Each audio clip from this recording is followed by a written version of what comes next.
আসসালামু আলাইকুম প্রিয় প্রবাসী ভাই ও বোনেরা, আশা করি সবাই ভালো আছেন। আজকে আমি খুব গুরুত্বপূর্ণ একটি বিষয় নিয়ে কথা বলবো।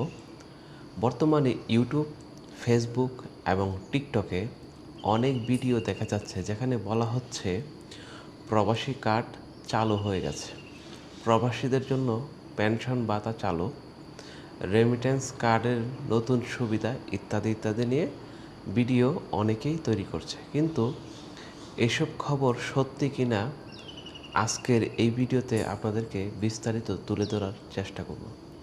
প্রথমেই বলি, বাংলাদেশ সরকার সার্বজনীন পেনশন কর্মসূচির আওতায় প্রবাস স্কিম নামে একটি পেনশন ব্যবস্থা চালু আছে। এটা সত্য। এই স্কিমে বিদেশে থাকা বাংলাদেশি প্রবাসীরা টাকা জমা করে ভবিষ্যতের জন্য পেনশন ব্যবস্থা করতে পারবেন। এবার আসি দ্বিতীয় ধাপে। আপনি যদি বিদেশে কাজ করেন এবং আপনার বয়স 18 থেকে 50 বছরের মধ্যে হয়, তাহলে এই স্কিমে যোগ দিতে পারেন। সবচেয়ে ভালো বিষয় হলো, প্রবাস থেকে বৈদেশিক মুদ্রা টাকা জমা দিলে সরকার অতিরিক্ত 2.5% প্রণোদনা দিয়ে থাকে। মানে 1 লক্ষ টাকায় 2,500 টাকা প্রণোদনা দেয়। আর সবচেয়ে ভালো বিষয় হলো, প্রবাসে থেকে বিদেশি মুদ্রায় টাকা জমা দিলে সরকার অতিরিক্ত 2.5% তো দিচ্ছে। এখন আসি প্রবাসী কার্ড প্রসঙ্গে। আপনি সরকারি তথ্য বা সংশ্লিষ্ট ওয়েবসাইটে যাচাই করে দেখেছি, যেখানে প্রবাসীদের জন্য পেনশন স্কিমের তথ্য আছে, কিন্তু প্রবাসী কার্ড 2026 নামে নতুন কোনো কার্ড চালু হয়নি, এমন কোনো সরকারি তথ্য এখনও পাওয়া যায়নি। তবে বর্তমান সরকারের যেহেতু একটা প্রতিশ্রুতি আছে, সেই প্রতিশ্রুতি অনুযায়ী সরকার সেটা নিয়ে বিবেচনা করছে। এখন কখন সেটা চালু হবে সেটা সরকারের উপর নির্ভর করছে। তাই কেউ যদি বলে প্রবাসী কার্ড চালু হয়ে গেছে, তাহলে সেটা কিন্তু আপনারা অবশ্যই দ্রুত বিবেচনায় নেবেন। আমি আপনাদেরকে কিন্তু একবারে সরকারি ওয়েবসাইট থেকে এই তথ্যগুলো দিয়েছি, এবং তথ্য সরকারি সূত্র যাচাই করে নেবেন। কারণ এই তথ্য যদি যাচাই না করেন, তাহলে কিন্তু আপনি প্রতারিত হতে পারেন। বর্তমানে নিশ্চিতভাবে চালু আছে প্রবাসীদের জন্য পেনশন স্কিম।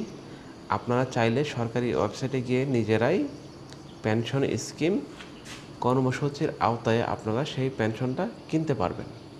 মানে আপনি যদি 18 থেকে 50 বছরের ভিতরে হন, তাহলে কিন্তু আপনি সেই পেনশন স্কিমটা কিনতে পারবেন। বর্তমানে সেটা সরাসরি বাংলাদেশ সরকারের প্রবাসী কল্যাণ মন্ত্রণালয়ের ওয়েবসাইটে দেওয়া আছে। এখন এই বিষয়ে কিন্তু আপনাদেরকে সতর্ক হতে হবে। প্রবাসী কার্ড এখনও সরকার অফিসিয়ালি চালু করেনি। যেহেতু সরকার এই বিষয়ে এখনও চালু করেনি, তাই এই বিষয়ে আপনাদের সবাইকে সতর্ক থাকতে হবে। বর্তমানে আপনি চাইলে সরকারি ওয়েবসাইটে নিজে চেক করতে পারবেন, নিবন্ধন করতে পারবেন এবং নিজে পেনশন হিসাবে দেখতে পারবেন। মানে আপনি যদি পেনশন স্কিম চালু করে থাকেন, তাহলে সেই পেনশন স্কিমের পুরা ড্যাশবোর্ডটা আপনি দেখতে পারবেন, আপনি কত টাকা জমা করেছেন। এই বিষয়গুলো মনে রাখবেন। তো প্রিয় প্রবাসী ভাই ও বোনেরা, আপনারা সবাই পরিবারের সুখের জন্য বিদেশে অনেক কষ্ট করেন, কাজ করেন। তাই ভবিষ্যতের নিরাপত্তার জন্য সঠিক তথ্য জানা খুব গুরুত্বপূর্ণ। আমরা যারা প্রবাসে থাকি, আমরা অনেক সময় পরিবারের কাছ থেকে, ফ্যামিলির কাছ থেকে, অনেক জায়গা থেকে আমরা প্রতারিত হই। তাই অনেক কিছু যাচাই বাছাই করবেন এবং প্রয়োজন হলে আমাদের ভিডিওগুলো দেখবেন। দেখলে আপনাদের কিছু না কিছু আইডিয়া আপনারা পাবেন এবং নিরাপত্তা জনিত অনেক কিছু আপনারা এই ভিডিওগুলোর মাধ্যমে পেয়ে যাবেন। কোনো খবর দেখেই বিশ্বাস করবেন না, আগে সরকারি সূত্র থেকে যাচাই করে নেবেন। আপনি যেই জিনিস বাস্তবায়ন করতে চান, সেই মন্ত্রণালয়ের অধীনে তাদের ওয়েবসাইটে পুরো ডিটেল দেওয়া থাকে। সেই ডিটেল আপনি অবশ্যই ভালোভাবে চেক করবেন, তারপরে কিন্তু আপনি এই বিষয়গুলো নিয়ে ভাববেন। যদি আমাদের ভিডিওটি আপনার কাছে ভালো লেগে থাকে, পছন্দ হয়ে থাকে আর নির্ভরযোগ্য তথ্য হয়ে থাকে, তাহলে অবশ্যই আমাদের চ্যানেলটিকে লাইক, কমেন্ট, সাবস্ক্রাইব করতে ভুলবেন না। দেখা হবে নতুন আরেকটি ভিডিও নিয়ে। আল্লাহ হাফেজ।